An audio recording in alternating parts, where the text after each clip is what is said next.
హరి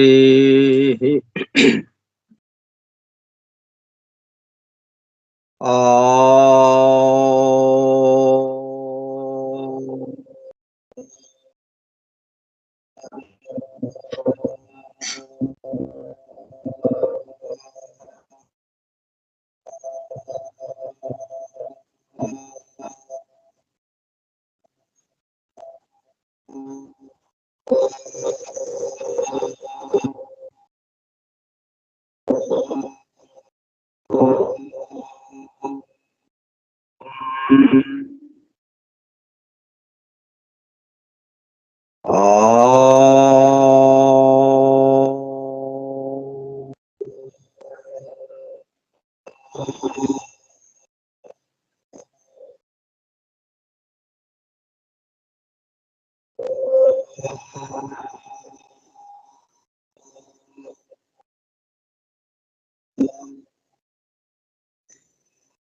గురుర్ బ్రహ్మా గురుర్ విష్ణు గురుర్దేవో మహేశ్వరః గురుః సాక్షాత్ పరం బ్రహ్మ తస్మై శ్రీ గురవే నమః.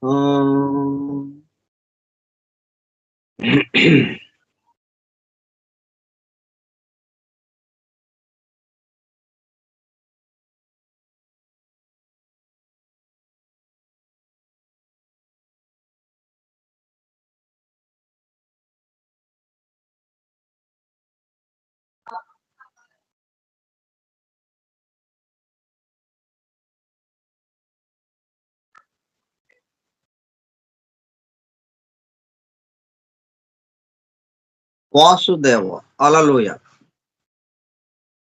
4/2/2024 ఆదివారము ఉదయం 10:15 జాఫ్రీ హడ్సన్ ద్వారా అందింపబడిన అద్భుత దివ్య గ్రంథము the hidden wisdom in the holy Bible. నిగూఢముగా రహస్యముగా దాగి ఉన్న దైవమే పరిశుద్ధ బైబిల్ గ్రంథం. బైబిల్ రహస్య ప్రకాశం.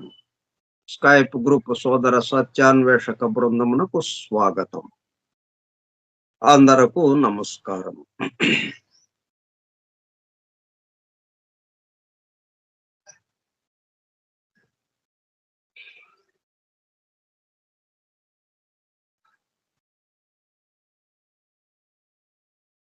రహస్యముగా దాగి ఉంది, ఎందుకంటే మంచుగడ్డలో నీరు రహస్యముగా దాగి ఉన్నట్టుగా.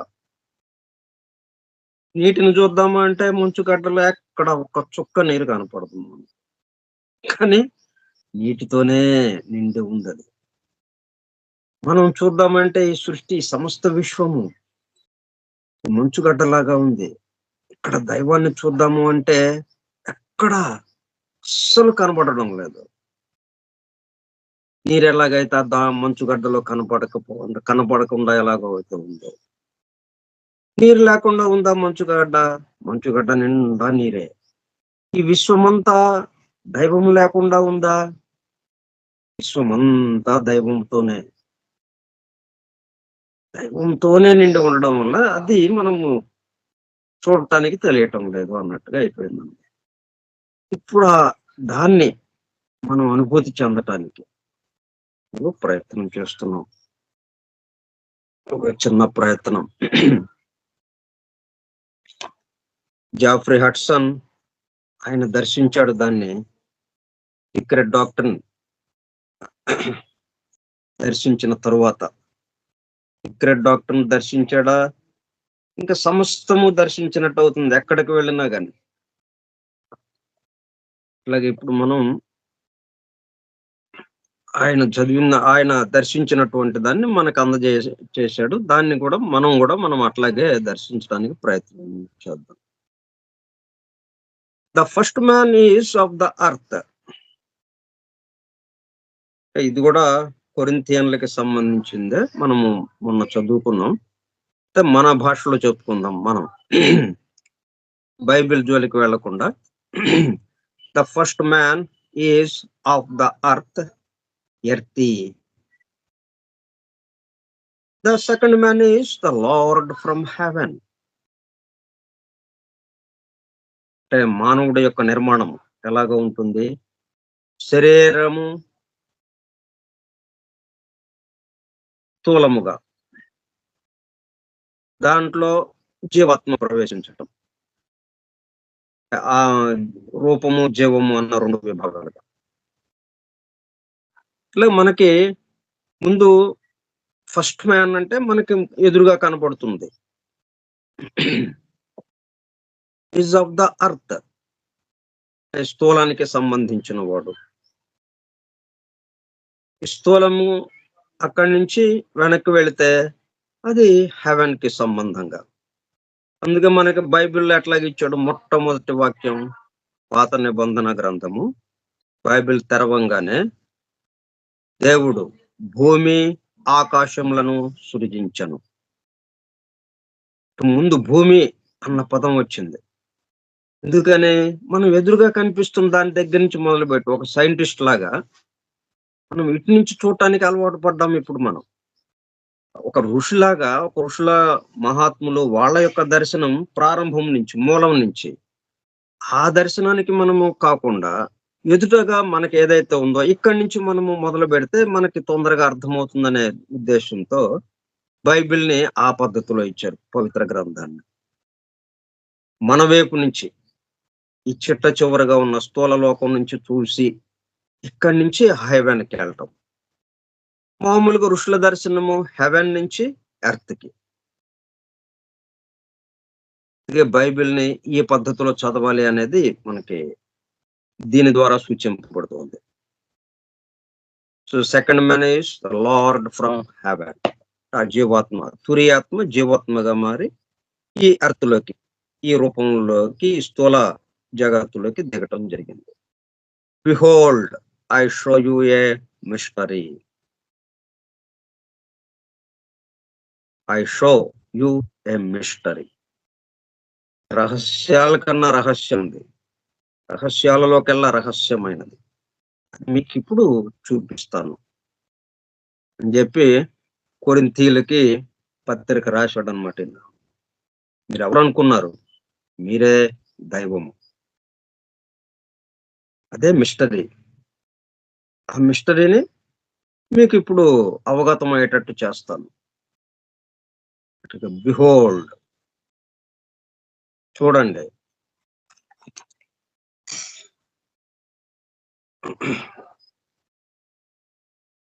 గమనించండి, చూడండి, అదుగో. మనం ఇంద్రజాలికుడు ఎట్లాగైతే అక్కడ లేనిది ఎలాగైతే మనకు చూపిస్తాడో, ఇట్లా మనకి లేదు అని అనుకుంటున్నాం కదా, ఆ లేని దాన్ని మనకి ఆ రహస్యముగా దాగి ఉన్న దాన్ని మనకి ఇప్పుడు ఈయన చూపిస్తూ ఉన్నాడు ఇక్కడ వాళ్ళకి. సో మనం కూడా అట్లాగే behold I show you a mystery.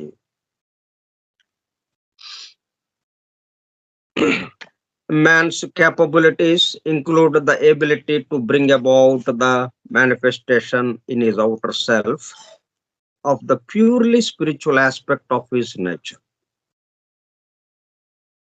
మనకి పూర్తిగా శక్తి సామర్థ్యాలు ఉన్నాయి. ఏంటవి? మన యొక్క అసలైన నేచర్ ఏదైతే ఉందో, మన అసలైన స్థితి ఏదైతే ఉందో, ఆ స్థితికి సంబంధించినటువంటి శక్తి సామర్థ్యాలు,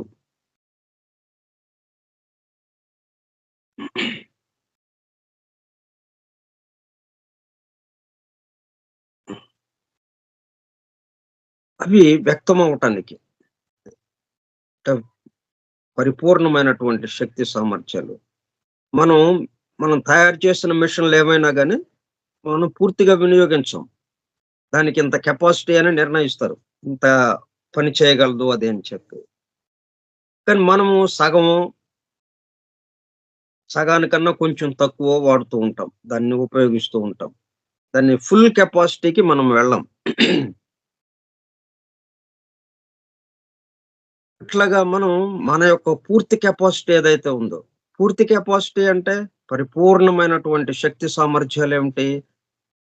పరిపూర్ణుడు ఒకడే ఉన్నాడు.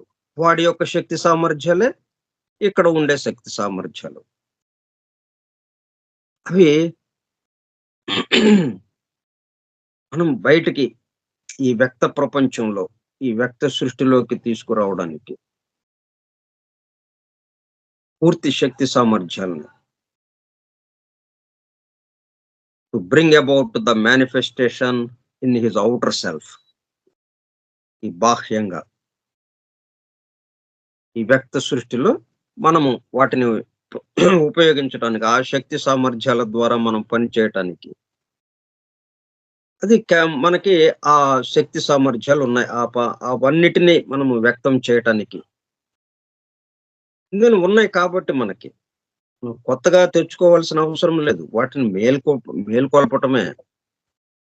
కొత్తగా సాధించేది ఏమాత్రము లేదు.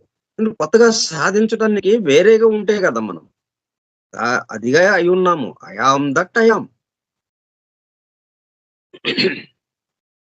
తత్వం అదే మనం త్వం అసి, తత్వమసి. అదే నేనై ఉన్నాను, అదే నీవై ఉన్నావు. కాబట్టి కొత్తగా మనం చేసుకునేది ఏం లేదు. దాని పట్ల ఉన్న భావం అట్లాగా ఉండాలి. మరి ఉన్నది ఉన్నట్టుగా మనం ఎందుకని చేసుకోలేకపోతున్నాం? మరి నీరు మంచుగడ్డ కట్టుకుంది. కాబట్టి స్థితి భేదం చేత ఈ మాదిరిగా మనము ఇంకొక ఆలోచనలోకి వచ్చాం. మనం మరలా దాన్ని ఆ దైవ అనుభూతిలోకి మరలా ప్రవేశించటం ఇక్కడ జరగాల్సింది. అంటే భావంలో మార్పు. అంటే తాడు అక్కడ ఉన్నది తాడే, ఎల్లప్పుడూ ఉన్నది తాడే. కానీ మనం చూసినప్పటికీ అది పాముగా కనిపించింది. పాముగా కనిపించినప్పుడు అక్కడ ఉన్నది తాడే, దానికి ముందున్నది తాడే. అలాగే ఆ పాము భావన పోయి ఆ కాంతి, ఆ వెలుతురు వచ్చేటప్పటికల్లా, దాని మీద వెలుతురు పడేటప్పటికి, దీపం తీసుకొచ్చి దాని మీద వెలుతురు పడేటట్టు చేసేటప్పటికి ఉన్నది ఉన్నట్టు కనిపించింది యథార్థంగా.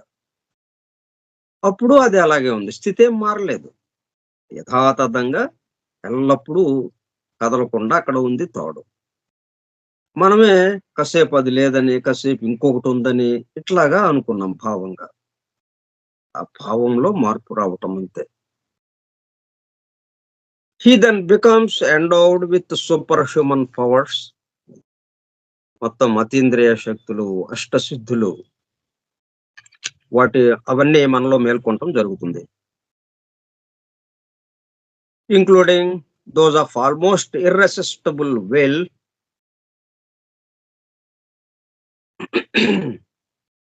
సంకల్ప బలం.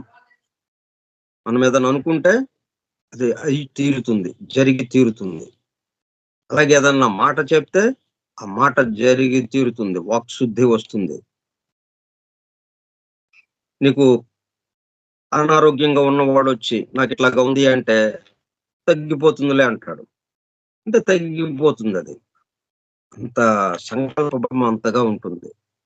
వాక్శుద్ధి అంతగా వచ్చేస్తుంది. Irresistible will.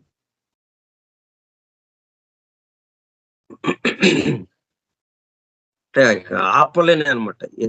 సఖ్యము కానిది ఇర్రెసిస్టబుల్. అడ్డగించడానికి కూడా అవకాశం లేని అటువంటి సంకల్ప బలం మనలో మేల్కొంటుంది. సూపర్ సెన్సరీ ఫ్యాకల్టీస్ అంటే అతీంద్రియ శక్తులు. మనకు ఉన్నవి అన్నీ ఇంద్రియాలకి సంబంధించి, పంచేంద్రియాలకి ఎంతవరకు మనకి భౌతికంగా, ఈ స్థూలంగా ఎంతవరకు అయితే మనకి వాటిని ఉపయోగించుకోగలమో అంతవరకే మనకు తెలుసు. కానీ సూపర్ సెన్సరీ మహోన్నతమైనటువంటివి, సూక్ష్మంగా ఉన్నటువంటివి వాటిలోనే ఉంది. ఫుల్ కెపాసిటీకి పనిచేయటం ప్రారంభిస్తుంది. ఇప్పటి వరకు ఒక పాతుకుంటే వాటిని ఉపయోగించుకుంటున్నాం.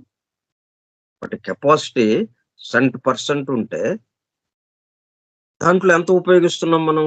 ఒక 10% అన్నట్టుగా, ఒక 10%. 100కి 100 మనం ఉపయోగించుకోవట్లేదు. ఒక 10% మనం ఉపయోగించుకుంటున్నాం. ఇప్పుడు ఇట్లాగా మనము ఈ విధమైనటువంటి మేల్కొల్పు కలిగేటప్పుడు కల్లా ఇంకా ఫుల్ కెపాసిటీకి వచ్చేస్తుంది. ఇంకా 100కి 100 వచ్చేస్తాయి. అవన్నీ మేల్కొంటాయి. ఆ ఫ్యాకల్టీస్ అన్ని సూపర్ సెన్సరీ ఫ్యాకల్టీస్, మనశ్శక్తి, బుద్ధి, సహజ శక్తికి సంబంధించినవి.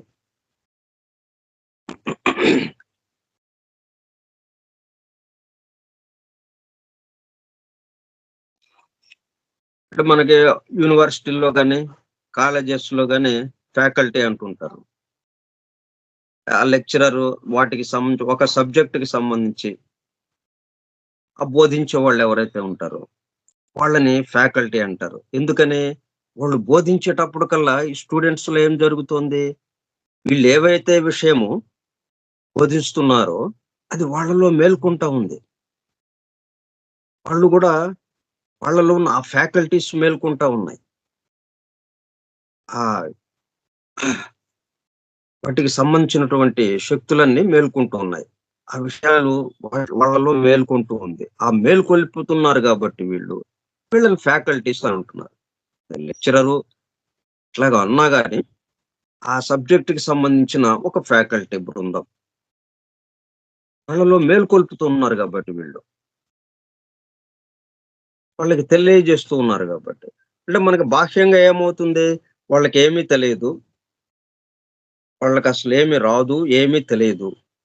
ఆ తెలియని వాళ్ళకి ఈ ఆ విషయంకి సంబంధించి వాళ్ళకి వివరించి చెప్పేటప్పుడు కల్లా వాళ్ళకి తెలుస్తూ ఉన్నది. అంటే వీళ్ళు వివరించి చెప్పడం వల్ల వాళ్ళకి తెలిసింది అన్నట్టుగా మనకి బాహ్యంగా కనిపిస్తుంది. కానీ ఈ విషయాలన్నీ వాళ్ళలోనూ ఉన్నాయి. ప్రతి అణువులోనూ ఉన్నాయి. మనం ఎప్పుడైతే ఈ వివరించడం మొదలుపెట్టామో దానికి అనుగుణంగా వాళ్ళు నేర్చుకోవడానికి వచ్చారక్కడికి. రిసీవింగ్ మోడ్‌లో ఉన్నారు. రిసీవింగ్ గ్రహించే స్థితిలో ఉన్నారు వాళ్ళు. గ్రహించడం కోసం వచ్చారు వాళ్ళు. అందుకనే తలుపులు తెరిచి ఉన్నాయి. అప్పుడేమైంది? వీళ్ళు బోధించేటప్పుడు కల్లా వీటి యొక్క వైబ్రేషన్స్, వీటి తరంగ ప్రభావాలు, ఆ శబ్ద తరంగ ప్రభావాలు వాళ్ళని తట్టి లేపినట్టయింది. వాళ్ళలో ఉన్న అదే విషయాన్ని తట్టి లేపినట్టయింది.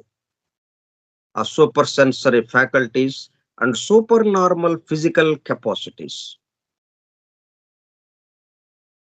అంటే భౌతికంగా ఎంతవరకు మనం చేయగలము దానికి మించి, అంటే సాధారణ మానవుడు ఎంతవరకు ఈ తన పంచేంద్రియాలతో, తన భౌతిక దేహంతో ఎంతవరకు పని చేయగలడు దాన్ని మించి సూపర్‌గా అన్నమాట. అతీంద్రియ శక్తులుగా, అతీంద్రియముగా చేయటానికి వీలవుతుంది. అవి చేయటానికి కావలసినటువంటి శక్తులన్నీ అతనిలో మేల్కొంటాయి. Used for the benefit of his fellow man. This can be of value. అంటే ఇదంతా ఎందుకు చెప్తున్నారంటే, ఎందుకు రహస్యముగా ఉంచారు? పవిత్ర గ్రంథాలన్నిటిలోనూ ప్రవక్తలు గాని, మహాత్ములు గాని వీళ్ళ యొక్క బోధనలన్నిటిలోనూ ఎందుకు నేరుగా చెప్పకుండా రహస్యముగా దాచి ఉంచి అంది అందనట్టుగా పైనేమో ఏదో ఒక ఏదో ఒక దాన్ని కప్పేసేసి మరుగున పెట్టి దాంట్లో అక్కడుందా అది అలాగుంది ఇది ఇలాగుందని అన్నట్టుగా మనకి అంది అందనట్టుగా ఎందుకు చెప్పాల్సొచ్చింది? అంటే దానికి అవి తెలిస్తే దానివల్ల వచ్చే ప్రమాదాలేవైతే ఉన్నాయో, అందుకని ఆ ప్రమాదంలో మనం పడకుండా, మనం ప్రిపేర్ అయ్యి ఉన్నప్పుడు అది అందేటట్టుగా. మళ్ళీ మనం ప్రిపేర్ అయ్యామా లేదా అని వాళ్ళు చూసుకోక్కర్లేదు. ఇది ఎట్లాగా ఉంది ఆటోమేటిక్. టుడే తెరవబడును. బైబిల్‌లో ఒక చోట ఒక యేసుక్రీస్తు చెప్పిన వాక్యం. తట్టుడి తెరవబడును. అక్కడ ఆటోమేటిక్ తలుపది. మనం రైల్వే స్టేషన్‌లో అంటే మనకింకా రాలేదు. ఇతర దేశాల్లో ఉన్న ఈ రైళ్లు ఎలాగుంటాయి ఆ డోర్సు, ఆ టికెట్ చూపించటమో ఏదో చేస్తే దానికి సంబంధించింది వెంటనే డోర్ ఓపెన్ అవుతుంది. లోపలికెళ్ళిపోతాం అన్నట్టుగా. ఆటోమేటిక్ డోర్‌గా ఉంటుందది. అంటే మనం దానికి తగిన విధంగా మనం లోపల ప్రవేశించాలంటే ఏవైతే ఉండాలో అవి మన దగ్గరుంటే ఆటోమేటిక్‌గా డోర్ తెరుచుకుంటుందంతే. ప్రత్యేకంగా ఎవరినో పిలిచి నేను ఇదిగో ఇదండి, దీనికి అర్హత సంపాదించానండి, మరి తలుపు తెరవండి అని చెప్పాల్సిన అవసరం లేదు. అట్లాగే ఇవ్వబడిన ఈ పవిత్ర గ్రంథాలన్నీ. బాహాటంగా ఎందుకిచ్చారు? మనకు మనం తయారైనది ఎంత మేరకు తయారవుతుంటామో అది అంత మేరకు దర్శనమిస్తూ ఉంటుంది. దాంట్లోనే లోతుల్ని చూడగలుగుతూ ఉంటాము. ఈ శక్తుల్ని used for the benefit of his fellow men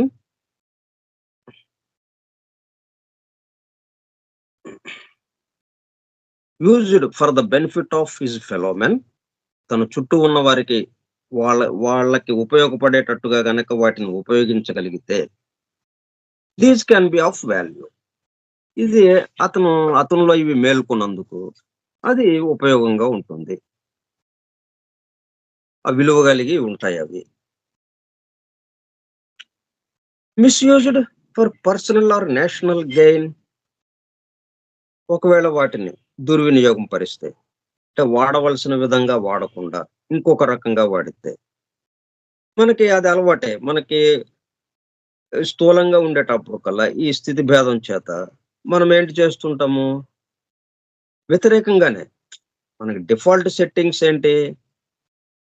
default setting మనకి ఫోను ఇవ్వంగానే అన్ని డిఫాల్ట్ సెట్టింగ్స్ ఉంటాయి. వాటిని మనము మనకు వీలుగా మార్చుకోవాలి వాటిని.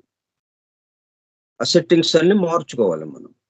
అట్లాగే ఇక్కడ ఈ సెట్టింగ్స్ ఎట్లాగా ఇచ్చారు మనకి? ఈ విశ్వమంతా ఎట్లాగా తయారైంది? Default setting. అంటే ప్రకృతి నియమాలకి, ప్రకృతి ధర్మాలకి వ్యతిరేకంగా ఉండేటట్టుగా ఇవ్వబడిందిది. మనం ఏ పద్ధతిలో నడవాలో దానికి వ్యతిరేకంగా నడిచేటట్టుగా మనకు ఆలోచనలు వచ్చేటట్టుగా ఇవి రూపొందించబడింది. అందుకని మనం ఇది స్థితి భేదం చేత ఇది సహజం మనకి. దీన్ని వ్యతిరేకంగా వాడతాం.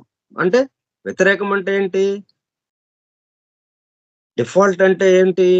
నా కోసం అన్నమాట. నా కోసం అనేటప్పటికల్లా వాస్తవంగా పని ఎలా జరుగుతోంది?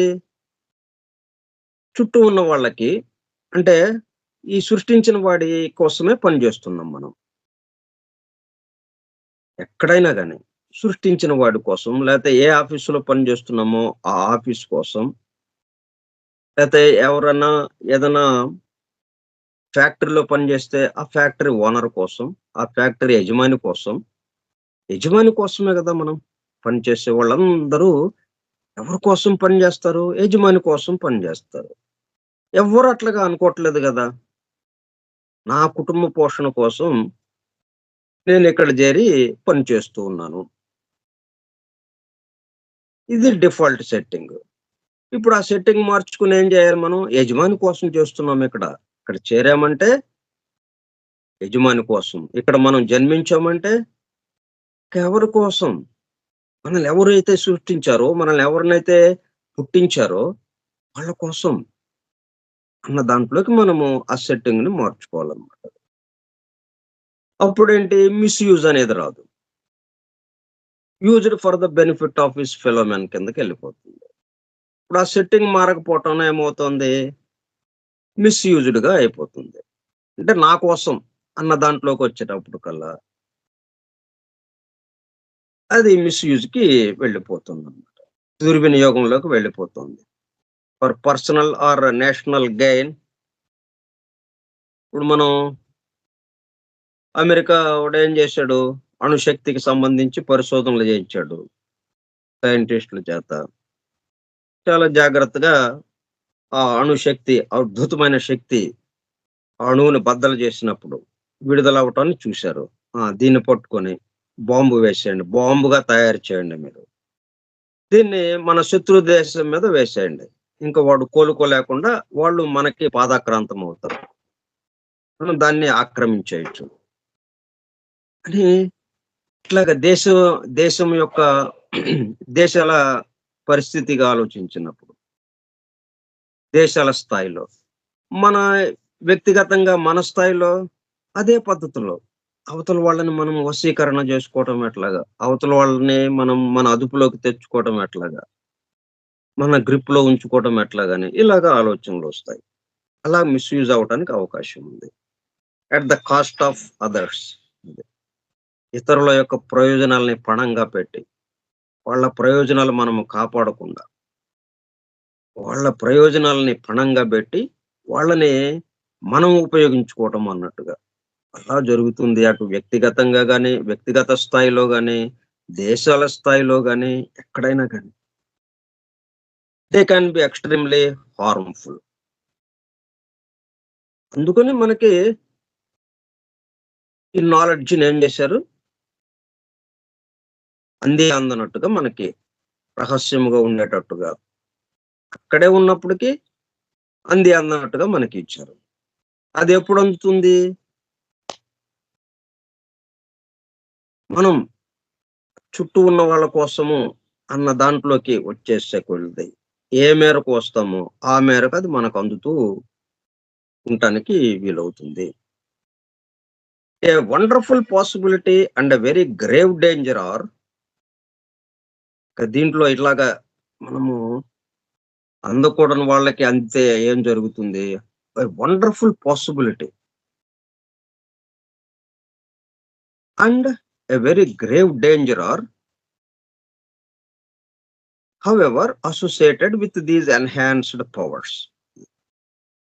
ఇట్లాగా దుర్వినియోగం చేయటం ద్వారా మానవాళికి ఇటు దేశాలకి, దేశాల్లో ఉన్నటువంటి మానవాళికి, ఈ ప్రపంచానికి, ప్రపంచ మనుగడకే ప్రమాదాన్ని చేకూర్చడానికి అవ వీలు పడుతుంది. ఈ శక్తుల్ని పొందటం ద్వారా కొంతమంది పొందటం ద్వారా.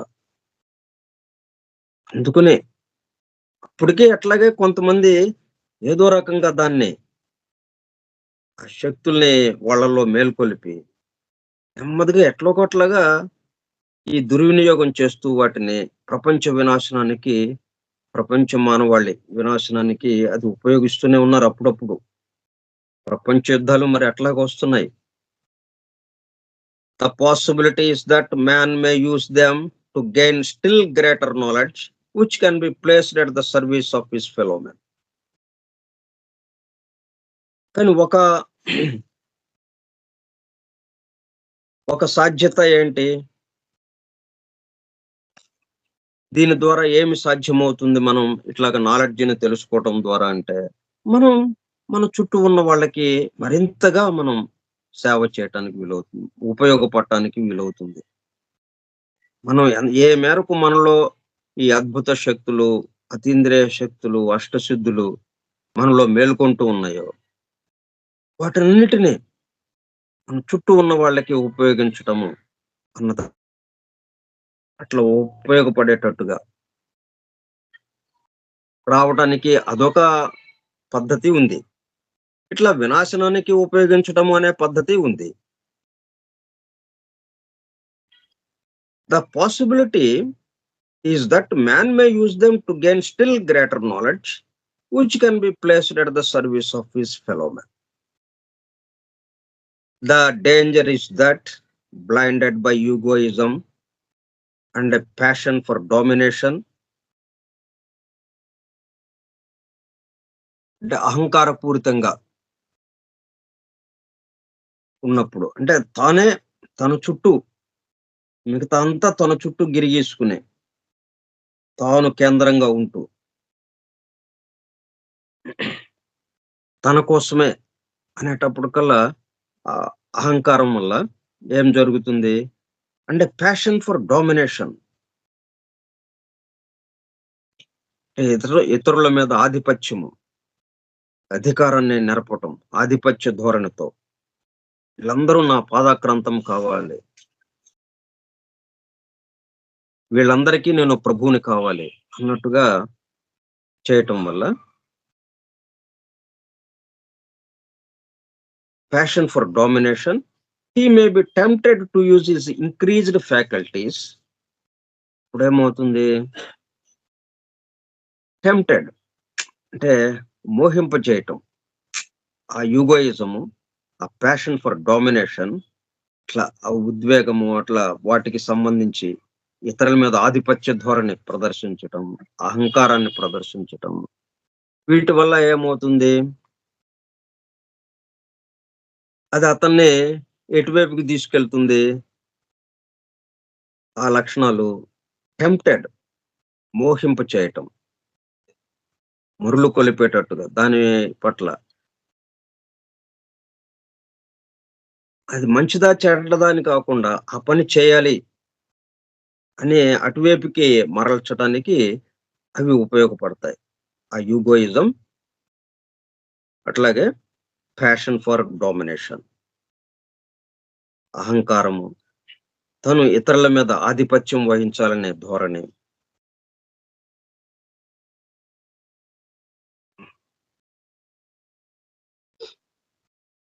He may be tempted. ఇందువల్ల మరి ఆడమ్ ఇవి కూడా టెంప్ట్ అయ్యారు, ప్రలోభానికి లొంగిపోయారు. అట్లాగే వీళ్ళు ఇక్కడ ప్రలోభానికి లొంగిపోవటం, ఏది వాళ్ళల్లో వస్తున్నటువంటి ఆలోచనకి లొంగిపోవటం వల్ల ఏమైంది, అతనికి వచ్చినటువంటి అదనపు శక్తులు ఏవైతే ఉన్నాయో, increased faculties, use his increased faculties for destructive purposes. తన కోసం అనేటప్పుడు కల్లా ఇతరుల ప్రయోజనాల్ని పణంగా పెట్టి, అది ఏదైనా కానీ, అది నా సర్వనాశనం అయిపోయినా సరే నాకు కావలసిన విధంగా నేను ఇక్కడ ఉండాలి, ఈ సమస్తము నాకు సలాం చేయాలి అన్నట్టుగా ఉండిపోతుంది. ఇప్పుడు హిట్లరు వీళ్ళ ఆలోచన ధోరణి లాగా, ఈ ప్రపంచం మొత్తం నా పాదాక్రాంతం కావాలి, దానికోసం సర్వనాశనం జరిగినా సరే. ఎందువల్ల ఈ ప్రపంచానికి అధిపతిని అవ్వాలి నేను అన్న భావన ఏదైతే ఉందో, ప్యాషన్ ఫర్ డామినేషన్, ప్రపంచం మొత్తం నా కనుసన్నల్లో మెలగాలి అన్న భావన అతన్ని టెంప్ట్ చేసింది, అటువైపుకి వెళ్ళేటట్టుగా చేసింది. అది అలా టెంప్ట్ అవడానికి అవకాశాలు ఉన్నాయి. తన ఇంక్రీజ్డ్ పవర్స్, ఇంక్రీజ్డ్ ఫ్యాకల్టీస్, వాడు దేశానికి అధిపతి అయ్యాడు. హిట్లరు అధిపతి అయితే మరి ఆ అధిపతి అయిన దాన్ని మరి ఇంక్రీజ్డ్ ఫ్యాకల్టీస్, వాడి శక్తులు బాగా పెరిగినాయి, దేశం మొత్తం అతను చెప్పినట్టు వినేటట్టు ఉంది. దాన్ని ఏం చేశాడు, ఇంకా దేశాన్ని బాగు చేయటానికి, ఆ దేశంలో ఉన్న మానవుల యొక్క జీవన విధానాలని పెంచటానికి, అట్లాగా కాకుండా ఈ ప్రపంచం మొత్తం తన పాదాక్రాంతం కావాలి అని చెప్పి ఈ దేశం యొక్క ప్రజలు, ఈ దేశం యొక్క ప్రయోజనాలని పణంగా పెట్టి, తన మానసికంగా ఏదైతే ఆ భావన ఉందో, తన అహంకార పూరితంగా ఆధిపత్య ధోరణితో ఏదైతే ఉందో దాన్ని జరిపించుకోవటం కోసం మొత్తం దేశం యొక్క ప్రయోజనాలని పణంగా పెట్టి అతను చేయటం జరిగింది. అట్లాగా అవుతుంది. ఇట్లా మనం ఈ పవిత్ర గ్రంథాల నుంచి చదవటం ద్వారా, ఈ నాలెడ్జ్‌ని పొందటం ద్వారా, ఈ విజ్ఞానాన్ని పొందటం ద్వారా మనలో ఆ శక్తులు మేల్కొన్నప్పుడు ఎట్లాగా దుర్వినియోగపడుతున్నాయో అట్లా దుర్వినియోగపడటానికి అవకాశం ఉంటుంది కాబట్టి వీటిని రహస్య గర్భితముగా మనకు అందజేశారు. ఎందుకు రహస్య గర్భితంగా ఉంచాల్సి వచ్చింది అన్న దానికి వివరణ ఇస్తున్నారు ఇక్కడ. నేరుగా ఎందుకు చెప్పట్లేదు. ఎందుకు అంటే ఇదిగో ఇటువంటి ప్రమాదాలు పొంచి ఉన్నాయి కాబట్టి. ఎంత రహస్యముగా ఉంచినా గాని ఎవడో ఒకడు మొత్తానికి దాన్ని లాగుతూనే ఉన్నారు బయటికి. ఆ రహస్యాల్ని బయటికి లాగి వాటిని వినాశనానికి ఉపయోగిస్తూనే ఉన్నారు. అది కూడా జరుగుతోంది.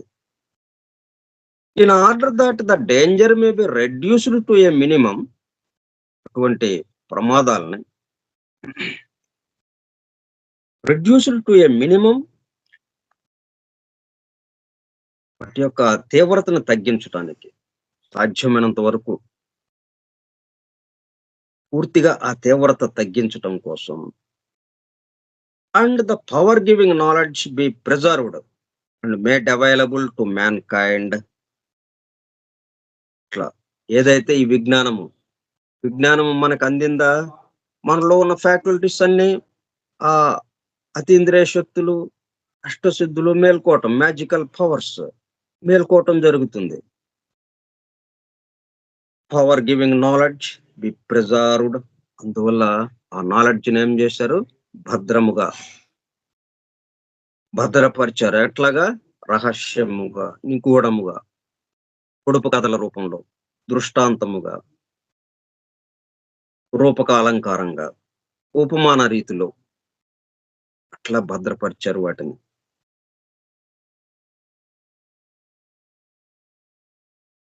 Be preserved and made available to man kind.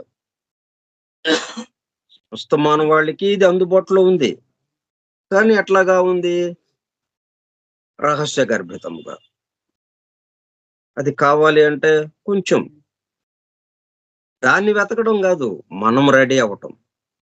ఇక్కడేంటి, మనం వెతికే పనేం లేదు. మన ఎదురుగానే బట్ట బయలై ఉంది. కాకపోతే తలుపేసినట్టుంది కాబట్టి మనకి మరి ఎలాగ తెలుస్తుంది అంటే అది ఆటోమేటిక్ తలుపు. మనం ఏ మేరకు వికాసం చెందుతామో, మనము సంసిద్ధత ఎంతవరకు పెరుగుతుందో, మన ప్రిపరేషన్ ఎంతవరకు ఉంటుందో దానికి అనుగుణంగా ఆ తలుపు తెరుచుకోవటం ఉంటుంది. మనమేమి తలుపు తెరు అని అనక్కర్లేదు, అప్రయత్నంగా.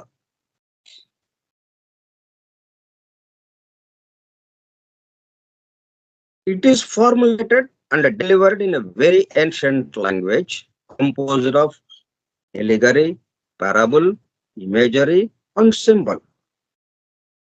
ఈ మాదిరిగా కూర్పు చేయాల్సి వచ్చింది. ఈ సృష్టి రహస్యాలు మనకి అవగతమయ్యేటట్టుగా చేయటానికి ఇచ్చినప్పటికీ, సృష్టి రహస్యాలు యథాతథంగా మనకి అందుబాటులో ఇచ్చినప్పటికీ వాటిని నేరుగా మనం అర్థం చేసుకునేటట్టుగా కాకుండా రహస్య గర్భితముగా ఉంచుతూ మనం దానికి సరిపోయేటట్టుగా ఉన్నప్పుడు అవి మనకి అర్థమవుతూ మనలో అర్థమయ్యే కొలది మనలో ఆ శక్తులు మేల్కొనటం జరుగుతూ ఉండేటట్టుగా ఏర్పాటు చేయబడింది అన్నమాట. అందుకని దాన్ని వెరీ ఏన్షియంట్ లాంగ్వేజ్, చాలా ప్రాచీనమైన భాషల్లో అందించారు అవి. అట్లాగే ఎట్లాగా అందించారు, ఎలిగరి అంటే అలంకారంగా, రూపకాలంకారంగా, దృష్టాంతంగా, ఒక్క విషయం చెప్పడానికి ఇంకొక దాంతో పోలుస్తూ. ఇప్పుడు మనకి వంశావళి ఇచ్చారు. వంశావళి అంతా ఏంటి, వంశ చరిత్రలు, ఒక్కొక్క వంశము, అది ఆ వంశంలో ఉన్న రాజులు, వాళ్ళ పరిపాలనా కాలంలో జరిగినటువంటి విశేషాలు, ఆ వంశం తర్వాత ఇంకొక వంశం ఎట్లాగా పరిపాలించింది, ఇవన్నీ ఇచ్చుకుంటూ వచ్చారు.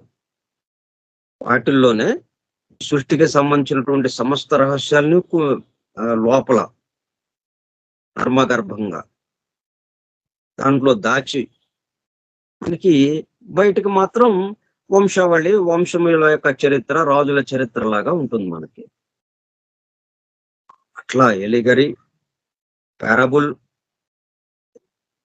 దృష్టాంతర కథలాగా, నీతి కథలాగా, ఒక పొడుపు కథలాగా, ఇమేజరీ మనకి విగ్రహ రూపంలోను మనకి విగ్రహాలు ఉన్నాయి, అలాగే చిత్రపటాలు ఉన్నాయి, మనకి క్షీర సముద్రం మీద శయనించినటువంటి నారాయణుడు, ఆ విష్ణుమూర్తి, ఆయన పాదాలు ఒత్తుతున్నట్టుగా లక్ష్మీదేవి, ఇట్లాగా ఒక చిత్రం. అదేంటి, ఈ సృష్టికి ముందు ప్రళయ స్థితిలో ఎలాగో ఉందో ఆ ప్రళయ స్థితి నుంచి మరలా ఆయన నాభి నుంచి ఒక కమలం రావటం, ఆ కమలంలో నుంచి బ్రహ్మ ఉద్భవించడం, ఇదంతా ఎట్లాగో ఉంది, ఒక బొమ్మ ఏదో గీసినట్టుగా ఉంది. కానీ సృష్టికి సంబంధించి ప్రళయ స్థితి నుంచి సృష్టి వ్యక్త స్థితిలోకి వచ్చే విధానం, ప్రళయ స్థితిలో ఎలాగ ఉంటుంది, ప్రళయ స్థితి నుంచి సృష్టి స్థితికి ఎలాగ వస్తుంది, ఆ విషయాలన్నీ ఆ చిన్న చిత్రంలో మనకి గర్భంగా చెప్పుకొచ్చారన్నమాట. అట్లా ఇమేజరీ. అలాగే విగ్రహాలు, వెంకటేశ్వర స్వామి విగ్రహం ఉంది, మరి ఆయన ఒక చేతిలో శంఖం, ఒక చేతిలో చక్రం. అవేంటి, కాలము, దేశము. సృష్టి మొత్తం ఈ రెండిటి మీద ఆధారపడి ఉంది. చోటు, దేశం అంటే చోటు, ఆ చోటులో కదలిక, కాలము, ఈ రెండిటితోనే సమస్తము నడుస్తూ ఉన్నది. అట్లా మరి ఆ చిన్న దానికే మరి ఆయన చేతిలో ఉన్నది అది. ఆయన చేతిలో ఉన్న రెండు ఆయుధాలలాగా అవి ఉన్నాయి. ఆ రెండిటికే ఇంత సృష్టి మొత్తం వచ్చేసింది, ఆ రెండిటికే. మిగతా మరి శరీర భాగం, శిరస్సు నుంచి పాదం దాకా, ఇది ఇంకా ఎన్నెన్నో రహస్యాలనే మనకి విప్పి చెబుతుంది. ఇట్లా విగ్రహాల రూపంలో ఇమేజరీ, విగ్రహాలు, చిత్రాలు, అలాగే అలంకార పూరిత రచనలు, వాటి ద్వారా అండ్ సింబల్, చిహ్నాల ద్వారా, గుర్తుల ద్వారా మనకి ఇప్పుడు ట్రయాంగిల్ ఉంది, రైట్ యాంగిల్ ట్రయాంగిల్, పైథాగరస్ మరి మొత్తం త్రిభుజాలతోనే, ఆ రేఖా గణితంతోనే అన్ని రహస్యాల్ని బోధించాడు వాళ్ళ శిష్యులకి. మనకేమో రేఖా గణితాలతో చేసినటువంటి ఆ బొమ్మల వరకే మనకి అందుబాటులోకి వచ్చినాయి. దాంట్లో ఉన్న రహస్యము వాళ్ళ శిష్యులకి అప్పచెప్పాడు, అది శిష్యులకి చెప్పాడు అది. అయితే అది మనకు కూడా వ్యక్తం అవుతుంది. అది దాంట్లో ఉన్న రహస్యం ఏంటనేది ఎప్పుడు మనం దానికి తగిన విధంగా తయారైనప్పుడు, మన భావం మన చుట్టూ ఉన్న వాళ్ళ కోసం అని అన్నప్పుడు దాంట్లో ఉన్న రహస్యము అక్కడికక్కడే, ఎందుకంటే అది వెలుగుతూనే ఉంది. అక్కడ ఈ మొత్తం సమస్తం కూడా వెలుగుతో నిండి ఉన్నప్పటికీ మనకి చీకటి కనిపిస్తుంది, అక్కడ వెలుగు లేనట్టుగా ఉంది. క్రమక్రమంగా మన దృష్టి విశాలమయ్యే కొలది అక్కడ ఉన్న వెలుగు మనం దర్శించడానికి ఆ వెలుగుని దర్శించడం అంటే మనలో ఆ చీకటి తొలగి ఆ చీకటి స్థానంలో వెలుగు రావడం, ఆ వెలుగు మేల్కోవటం. అందుకని ఎంత ప్రమాదం ఉంది కాబట్టి దీనివల్ల వీటిని ఈ మాదిరిగా దాయవలసి వచ్చింది. ఎలుగరి, పారాబుల్, ఇమేజరీ అండ్ సింబల్, ఇట్లా 4 రకాలుగా. అలాగే ఏన్షియంట్ లాంగ్వేజ్ అట్లాగే ఇవ్వాల్సి వచ్చింది. అట్లాగని మరి ఇది అందరికి అందుబాటులో లేదా అంటే ఎదురుగానే ఉంది మనకి. పవిత్ర గ్రంథాలు ఏమి దాయలేదు కదా. పవిత్ర గ్రంథాలు మన ఎదురుగా ఉన్నాయి. చదువుకోండి. ఎవరు చెప్పక్కర్లేదు.